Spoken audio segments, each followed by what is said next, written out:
Indian citizen residing in UK for about 14 years. And I was traveling on my holiday from London Gatwick to Japan via a transit in Shanghai. And basically, went past the e-gates, happily queuing up for the security gates to transfer onto my next flight onto Osaka in Japan. And one of the officials from the Chinese immigration came over and singled me out of the queue. Basically said, "Look, India, took my name and something and took me out." So I asked her what is happening, and she basically didn't say much and just basically asked me to follow her. Took me close to the e-gates where there is the immigration.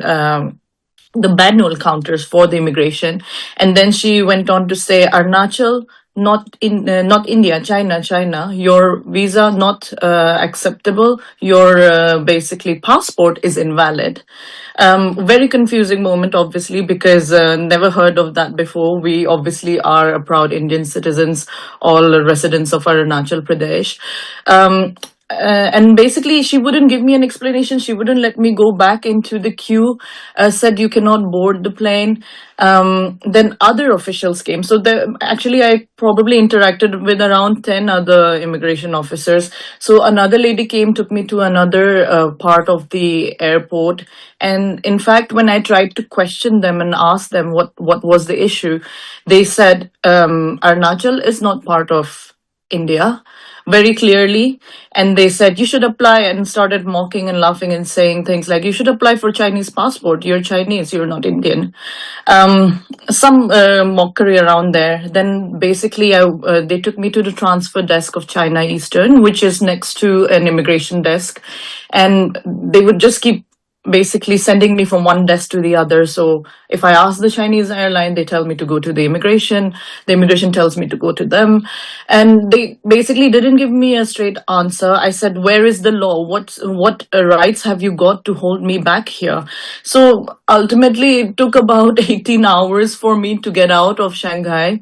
What is shocking to me is I have in fact transited through Shanghai in the past, a year ago, with no issues at all. In fact, the first time that I ever transited through China, I spoke to the Chinese embassy in London, and they said, with a short layover of about 3 to 6 hours, you don't need a visa. So obviously, I work actually in the regulatory space in London as well. So I know that how important rules are, and I'm well aware of the regulations.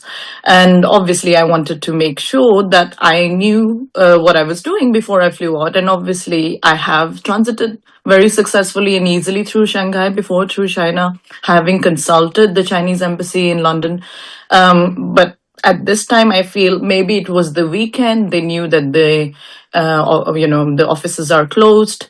The timing was as such that I couldn't actually call the Chinese embassy in London. So after a lot of ordeal, because there was no Wi-Fi, the Wi-Fi was really slow. And even if I did get connected to Wi-Fi, you can't open Google, you can't open any of the socials like your Facebook or WhatsApp. So I couldn't get in touch with my family for a very long time. Ultimately, with a lot of harassment and basically no access to food, not allowing me to leave that part of the terminal. There wasn't a proper space given to us to basically rest after a 12-hour flight all the way from London. At one point in time, because I kept going up to them every hour or so, asking them what is the issue, why they're holding me back, what legal rights or rules do you have that says that Indian nationals, and they would just dismiss every time I tried to speak to them, in fact, in a very unprofessional manner. There was one point in time when I was near the counter desk trying to speak to them, and there was about 3 or 4 airline staff of China Eastern and about 2 other immigration officers, and all of them were basically speaking in their language and saying and pointing out and saying Arunachal, and laughing and calling it China, no India.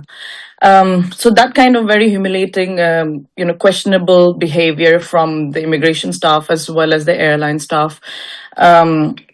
Yeah, so it was quite an ordeal until finally I got hold of a friend, basically by using their landline. I basically said to them, look, I have legal rights. I need to call a lawyer or something. You have to give me ways to communicate with somebody. Nobody knows I'm stuck here. So I called up a friend in London.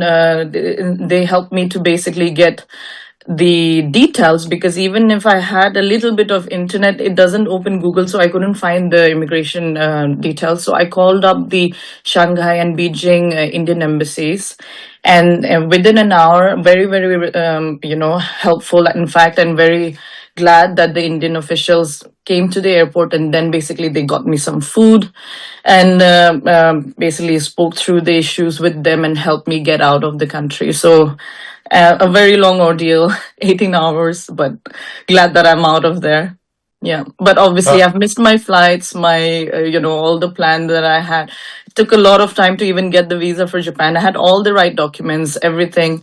I don't understand, and I can even check on the rules. It says that you don't need a transit visa if your stay is less than a couple of hours. I was only there for 3 hours, but their argument was I don't have a valid document. I mean, I have traveled to 58 countries. I have used my Indian passport everywhere. It's a valid document, but apparently not in China.